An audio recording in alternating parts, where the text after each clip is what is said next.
En email marketing, tu peux avoir la meilleure stratégie CRM, tu peux faire les meilleurs designs pour tes emails, mais si tu tombes en spam, tu n'auras aucun résultat. Donc dans cette vidéo, je vais t'expliquer comment fonctionne la délivrabilité et comment l'améliorer en mettant en place un domaine dédié sur Klaviyo. À noter que la mise en place d'un domaine dédié, ça fonctionne si vous voulez ne plus tomber en spam, mais seulement si vous faites les choses bien. Sinon, ça risque d'être encore pire. Donc restez bien jusqu'à la fin de la vidéo pour écouter les best practices. Alors déjà, on va faire un petit rappel sur ce que c'est la délivrabilité.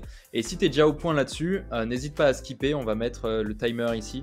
Passe à la seconde étape de la vidéo directement. Alors la délivrabilité, ça fait référence à l'emplacement d'un email dans une messagerie. Si tu as une bonne délivrabilité, ça veut dire que tu vas tomber dans la boîte de réception principale de tes destinataires. Et si ta délivrabilité est mauvaise, tu vas tomber dans l'onglet promotion ou encore pire spam. Même si l'onglet promotion n'est pas si terrible que ça. Et qui c'est qui décide si tes emails vont tomber en spam ou en boîte principale? Eh bien c'est les messageries. Enfin plutôt les opérateurs, enfin les robots des opérateurs. Donc Gmail, Hotmail, Apple Mail, Yahoo, etc., etc. Et je pense que c'est important de préciser que les messageries sont indépendantes. C'est-à-dire que tu peux avoir une bonne délivrabilité sur Hotmail et avoir une délivrabilité dégueulasse sur Gmail. Et la bonne nouvelle, c'est que la délivrabilité n'est pas figée, c'est-à-dire qu'on peut la changer. Donc elle peut à la fois s'améliorer, mais aussi se détériorer. Donc maintenant, les bases sont posées et on peut passer à la seconde partie de la vidéo, qui est comment mettre en place un domaine dédié sur Klaviyo pour améliorer justement sa délivrabilité. Et nous voici directement sur Klaviyo. La première chose que vous avez à faire, c'est cliquer en bas à gauche sur le nom de votre compte. Ensuite, vous devez aller dans Settings, il faut aller dans Domains and Hosting. Une fois que vous êtes à cette étape, vous pouvez cliquer sur le bouton juste ici, mettre le nom de votre domaine. Donc nous, ça va être par exemple standard-ecom.fr. Et ici, vous allez utiliser un subdomaine, donc un sous-domaine en fait. Et moi, ce que je vais vous conseiller, c'est d'utiliser soit news, mais en soi, vous pouvez mettre un peu ce que vous voulez. Par exemple, actu, pourquoi pas. Et là, je vais partir sur news. Ensuite, vous cliquez sur continuer. Et comme vous pouvez le voir juste ici, ça a généré des paramètres DNS que vous allez pouvoir ajouter à votre domaine principal. Je ne l'ai pas précisé, mais votre domaine principal, c'est bien sûr du coup le nom de domaine de votre site. Une fois que cette étape est terminée, vous devez aller du coup sur votre hébergeur, que ce soit OVH ou Google Domains.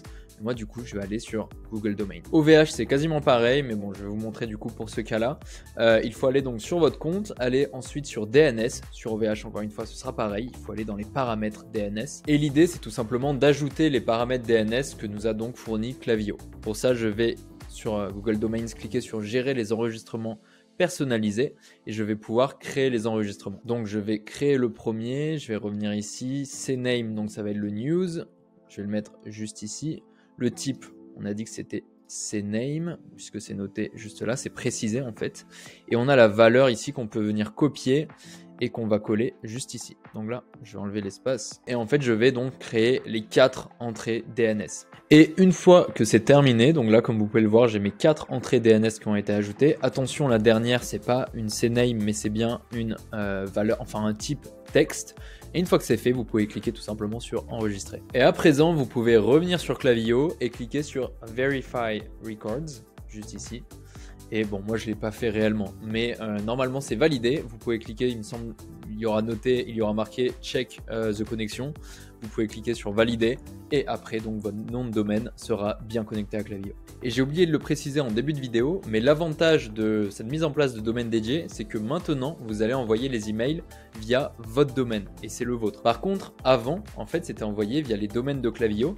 Et le problème, c'est que les domaines de Klaviyo sont partagés avec d'autres marques e-commerce qui utilisent Klaviyo aussi. Ce qui fait que si une des marques e-commerce qui utilisent le même domaine que vous fait de la merde au niveau de ses newsletters, si la marque voilà, elle a des mauvais taux d'ouverture, des mauvais taux de clics, des mises en spam énormes, et bien votre délivrabilité sera impactée aussi. Et c'est pour ça que la mise en place de ce domaine dédié est hyper intéressante parce que maintenant vous êtes maître de votre réputation et vous contrôlez votre délivrabilité. Et maintenant que le domaine dédié est mis en place, on passe à la partie la plus importante de la vidéo. Puisqu'une fois que le domaine est activé, en fait, il y a des règles à respecter. Je t'explique rapidement, quand tu crées un nouveau domaine, les messageries te connaissent pas. Gmail, Hotmail, Yahoo, ils n'ont pas forcément reçu d'email qui venait du coup de ton domaine. Donc si du jour au lendemain, un nouveau domaine envoie par exemple 10 000 emails d'un coup, ça va paraître louche. Donc l'idée, c'est d'y aller progressivement, de chauffer petit à petit le domaine pour pouvoir au fur et à mesure augmenter le volume d'emails envoyés. Et l'idéal, c'est que les premières semaines, il faut essayer de faire bonne impression auprès des messageries. Et le seul moyen de faire bonne impression, c'est en ayant des super stats au niveau des emails qu'on va envoyer. Et ce que je vous conseille de faire, c'est de stopper totalement vos newsletters pendant au moins 10 jours et de laisser uniquement les emails automatiques activés. Et je te conseille même de désactiver les emails automatiques qui n'ont pas de super stats.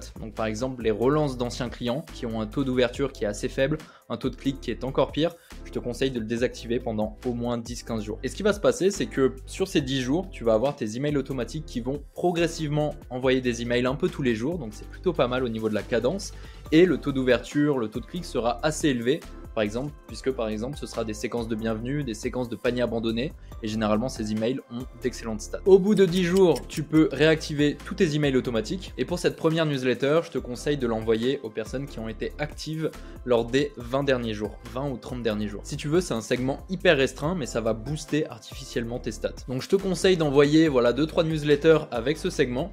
Ensuite, au fur et à mesure, tu peux commencer à élargir, par exemple, inclure les personnes qui ont été actives lors des 40-50 derniers jours. Donc tu continues progressivement et au bout de 25-30 jours après la mise en place du domaine dédié, tu peux normalement, si tu as suivi toutes les étapes, tu peux reprendre un rythme normal au niveau des newsletters. Encore une fois, ces étapes, elles sont hyper importantes puisque je le répète, si vous faites les choses de la mauvaise manière, ça va être encore pire qu'avant. Mais si vous faites les choses bien, vous verrez votre taux d'ouverture qui va augmenter puisque vous tomberez moins souvent en spam. C'est à peu près tout pour cette vidéo. Merci d'avoir regardé jusqu'au bout. J'espère que c'était clair et compréhensible et n'hésite pas à t'abonner.